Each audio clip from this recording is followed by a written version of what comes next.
Comment payer très peu de chauffage? Je vis actuellement dans un appartement classé D. Je me chauffe au gaz. Je vis avec un enfant de 6 ans, donc ma compagne a tendance à chauffer régulièrement. Pourtant, ma facture vient de tomber à peine 120 euros. Dans cette vidéo, je vais vous expliquer comment j'ai fait, quels sont les bons gestes et quels sont les pièges pour vous décrire point par point toutes les clés qui vous permettront d'économiser un maximum.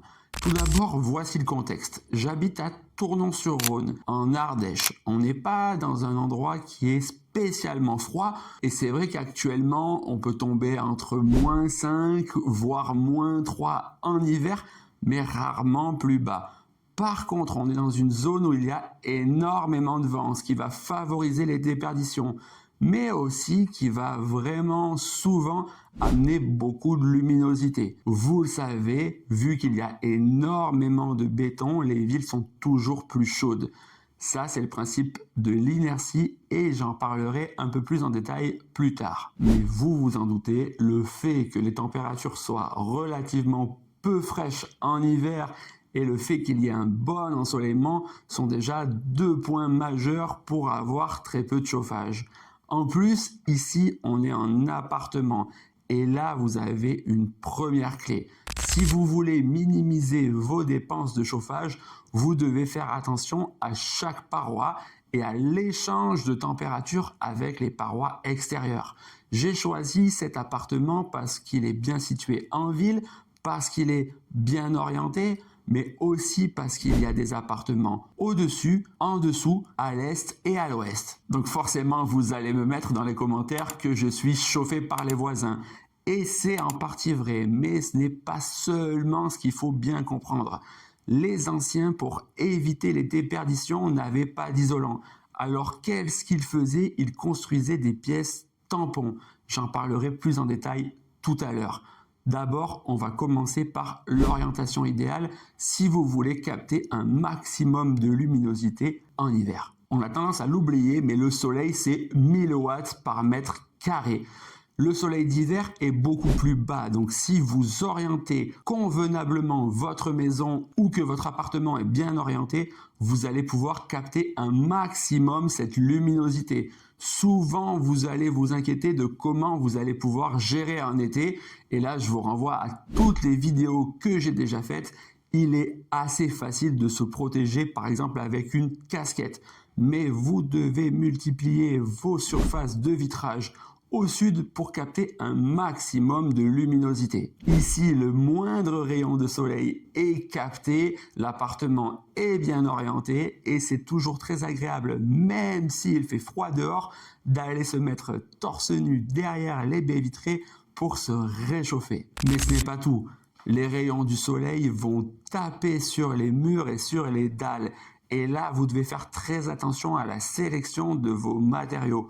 Parce que je vous avais dit que j'y reviendrai, là on parle d'inertie. L'inertie, c'est quoi? C'est tous les matériaux lourds qui sont dans votre maison et qui vont échanger leurs calories lentement. Donc dans une maison bien conçue, vous allez capter le moindre rayon solaire et celui-ci va venir réchauffer l'inertie de votre maison. Pour ça, vous devez placer tous les matériaux lourds au bon endroit et faire les calculs opportuns. Pour ça, je peux vous accompagner. N'hésitez pas à jeter un œil dans les commentaires. Je donne des audits gratuits chaque semaine. Mais le problème, c'est qu'en général, à cause d'une isolation mal faite, on perd cette inertie.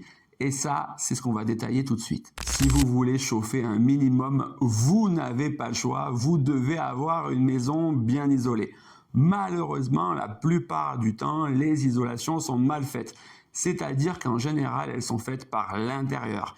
Il y a d'énormes problèmes en isolant par l'intérieur. Notamment, vous n'allez pas mettre assez d'épaisseur d'isolant, tout simplement parce que vous allez perdre des mètres carrés. Mais ce n'est pas tout. Vous aurez des ponts thermiques au niveau des cloisons et au niveau des dalles. C'est-à-dire que la chaleur va pouvoir partir par ces surfaces. Dernier point, si vous avez une isolation par l'intérieur, vous allez vous couper de votre inertie. Grosso modo, dès que vous allez chauffer, vous allez réchauffer l'air.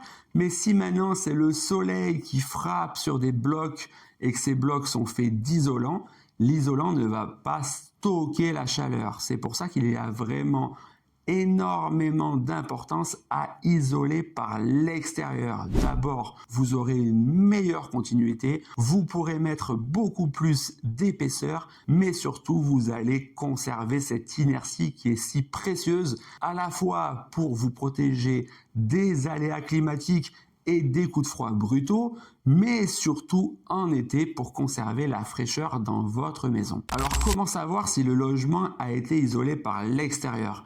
La première chose à faire est de poser la question et si vous voulez en avoir le cœur net, d'aller toquer sur le mur. Si ça sonne creux, vous vous en doutez, c'est isolé par l'extérieur. Vous pouvez aussi regarder les façades les plus récentes. En général, elles auront été isolées par l'extérieur le jour où elles auront été refaites. Mais ce n'est pas tout. Vous devez aussi vérifier que l'isolation a été bien faite et là, vous devez mener l'enquête. Le plus simple, c'est bien sûr de ne pas vous fier au TPE, parce que j'ai déjà fait pas mal de vidéos qui l'expliquent, l'immense majorité sont faux, mais plutôt d'aller poser la question aux voisins, combien est-ce qu'ils payent de chauffage et est-ce que l'immeuble est confortable. Dans cet exemple, c'est le jackpot. Comme l'intérieur de l'appartement n'est pas vraiment récent, il n'est vraiment pas cher. Mais comme l'extérieur a été refait, il est bien isolé, ce qui fait que je paye très peu d'appartements, mais qu'en plus je paye très peu de charges.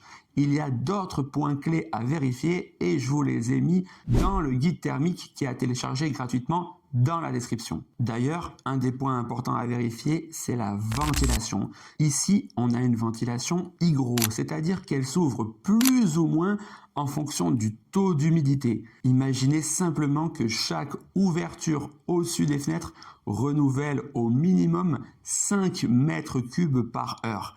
Ça déjà, c'est pas rien et c'est juste le minimum. Mais vous êtes encore nombreux à avoir des ventilations simple flux. Et ces ventilations renouvellent l'air complet de votre maison en 2 voire 3 heures. Et là, vous imaginez ce qui s'est passé. Si déjà vous avez une maison qui est mal orientée, une maison qui a peu d'inertie, une maison qui n'est pas isolée, vous allez avoir un renouvellement d'air qui va faire que vous chauffez vraiment l'extérieur. Mais des fois, on peut se tromper et on peut agir geste par geste, ce qui est souvent une énorme erreur. Par exemple, si vous isolez très bien votre maison, mais que vous gardez ce type de ventilation, vous allez avoir l'air chauffé qui sera expulsé dehors. Et malheureusement, ce n'est pas le seul piège. On pense souvent qu'en changeant ses fenêtres, on va isoler complètement son appartement. Et ça, c'est une énorme erreur. Alors on est d'accord, le fait de changer ses fenêtres va apporter pas mal de choses vis-à-vis du ressenti, mais sur votre facture, ça n'aura quasiment aucun impact. Et là, on va le détailler en chiffres. Pour savoir si une fenêtre est performante, on regarde son UW. Une fenêtre correcte actuelle a un UW de 1,3. Une très bonne fenêtre actuelle, les meilleurs triples vitrages, vont atteindre un UW de 0,7. Donc on le voit, la performance est quasiment doublée. Le problème, c'est qu'un UW de 0,7 correspond à une résistance thermique de 1,3. Et moi, quand je vous recommande de bien vous isoler, je vous encourage à mettre une résistance thermique de 5. Vous le comprenez donc, même si vous avez de très bonnes fenêtres, vos fenêtres ne vous protégeront pas des déperditions thermiques. Et là, il y a une solution toute simple. Je suis souvent choqué lorsque je vois qu'en pleine nuit, la moitié des maisons laissent leurs volets ouverts. Je viens de le dire, il y a énormément de pertes par vos fenêtres. Et très souvent, lorsque vous venez de changer vos fenêtres, vous avez tendance à ne plus fermer vos volets. Et pour moi, c'est une énorme erreur. Tout à l'heure, je l'ai dit, il est super important de capter la luminosité de l'extérieur. La journée, pensez bien à ouvrir vos volets. Mais dès que la luminosité chute, on fait super attention à fermer directement nos volets, tout simplement parce que s'ils sont faits avec des matériaux isolants et surtout s'ils sont bien étanches, vous allez pouvoir créer comme une sorte de pièce tampon à chaque fenêtre. Et je viens de le dire, les déperditions par les fenêtres sont vraiment colossales, même si vos fenêtres sont de très bonne qualité. Alors un geste simple qui ne vous coûte quasiment rien, c'est numéro 1, fermez vos volets, mais vous allez le voir, il y a pas mal d'autres petits éco-gestes qui peuvent vous aider. Pour les fêtes, on est parti durant une semaine. On a laissé l'appartement seul et on a éteint évidemment tous les systèmes de chauffage, même le chauffe-eau.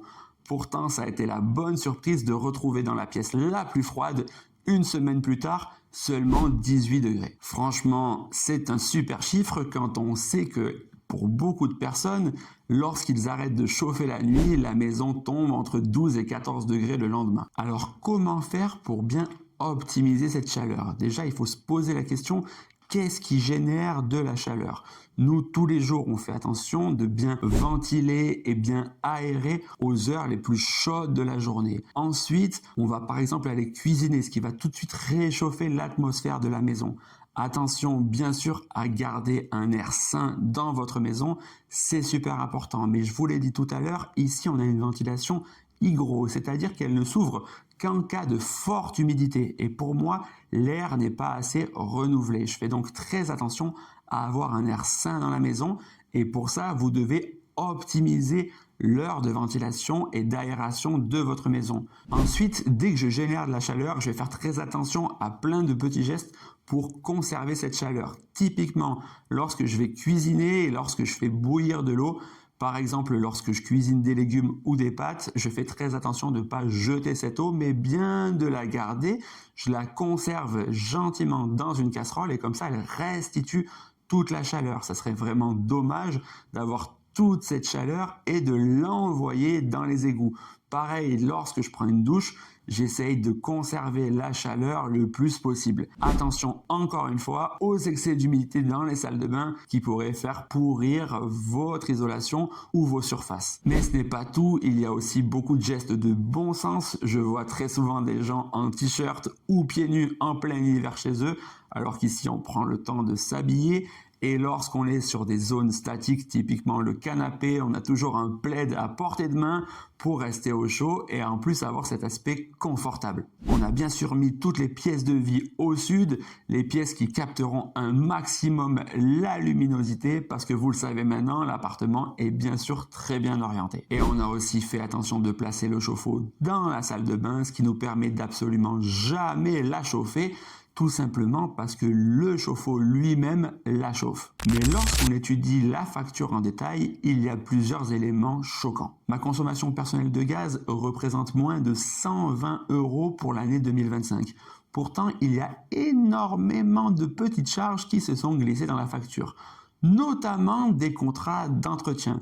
Quelle surprise lorsque vous regardez ces factures de voir que pour de petits répartiteurs, on paye la maudite somme de 66 € par an. Il y a aussi une partie du chauffage collectif qui pour l'immeuble est de moins de 300 €, mais là, on va pas se mentir, je profite allègrement du fait que mes voisins chauffent. Par contre, je vous encourage grandement, et c'est d'ailleurs ce que je vais faire avec mon syndic, d'aller regarder ces petits contrats d'entretien, et pour ma part sur ma facture, j'en ai noté 6, notamment les entretiens des allées et les entretiens ménagers, mais aussi les entretiens du chauffage, des répartiteurs et de l'interphone. En général, on a peu tendance à regarder ces petits détails et pourtant c'est ces détails qui comptent. Car vous le voyez, l'entretien des répartiteurs me coûte 66 € alors que mon propre combustible m'en coûte à peine le double. Il y a donc pas mal de facteurs sur lesquels vous pouvez jouer pour réduire votre facture, mais tout d'abord, cela commence par une bonne conception et justement, si vous voulez savoir comment construire une maison peu chère mais très efficace, je vous encourage à regarder cette vidéo.